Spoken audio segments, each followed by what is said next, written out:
Salam alaikum wa rahmatullahi wa barakatuh. J'espère que vous allez bien. Donc, Inch'Allah Rabbi, aujourd'hui, on va essayer de continuer avec les verbes. Voilà, donc on va faire notre premier échange sur notre arbre de mots avec les verbes, parce que les verbes, on va pas avoir vraiment de cours. J'ai pas cette maîtrise. On va juste, Inch'Allah Rabbi, voir qu'est-ce qui caractérise le verbe dans un premier temps. Donc, verbe déjà, comment ça s'appelle en arabe? C'est fi'lun.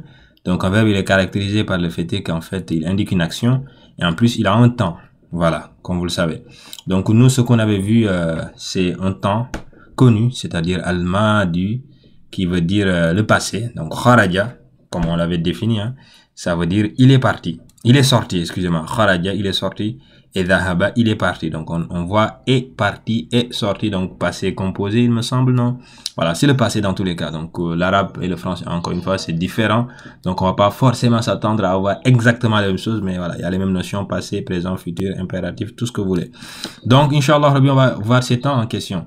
Donc en arabe, en tout cas, de ce que moi j'ai pu étudier jusqu'ici, hein, à côté, c'est que il y a 4 temps, ou bien il y a 3 en fait. Il y a le al-madi qui veut dire le passé, al-mudari'un qui veut dire le présent ou le futur, hein, parce que le présent et le futur en arabe apparemment c'est les mêmes, ça dépend du contexte. Et le troisième temps c'est al-amru qui veut dire impératif lorsqu'on donne un ordre.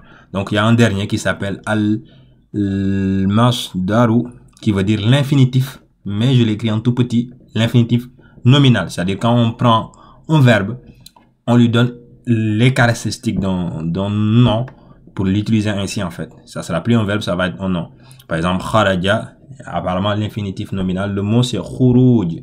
Mais j'ai fait une petite recherche, apparemment il y a une différence entre khuruj et khuruja. Ça se prononce même pas de la même façon.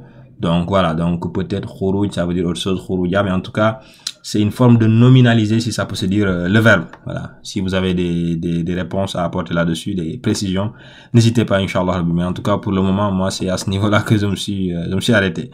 Voilà. Donc, premièrement, prenons kharaja, qui veut dire sortir. Donc, au passé, c'est kharaja.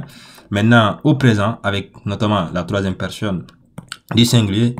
Donc, on va avoir ya, un ya devant. C'est pour dire que on est aux troisième personne du singulier. Donc, il, notamment. Donc, on dit yakhruju. Il est sorti. Et après, pour donner l'ordre, on dit ukhruju. Donc, il y a un alif. Voilà. Donc, vous voyez. Et aussi ukhruj. Donc, après, on a khuruja. Donc, ce qui a été ajouté, c'est le waw pour prolonger le roux et le alif pour prolonger le jan. Parce que, comme vous le savez, tanwin fatha, c'est toujours prolongé avec un alif. Donc, si vous avez bien remarqué, on garde toujours le même radical. Kharaja, c'est 3. Et après, on ajoute des choses, voilà, pour conjuguer à tel pronom personnel, à tel temps, etc. Donc, voilà. Déjà, on va essayer de faire ces remarques. Je ne saurais pas vous expliquer pourquoi on met ceci, cela. Mais en tout cas, on remarque cela, en tout cas. Par exemple, il y a khuruju, donc il y a un ya devant le radical qui est kharaja. Donc, mais avec des voyelles différentes, bien évidemment. Donc, ça donne du coup ya khuruj.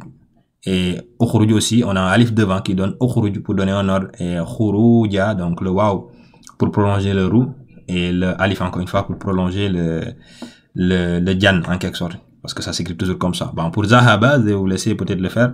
Maintenant, chaque fois qu'on verra des verbes, on va tout simplement faire ça. Passé, présent ou futur, encore une fois je rappelle, impératif et l'infinitif nominal. En attendant, prenez bien soin de vous et à très bientôt, Inch'Allah Rabbi.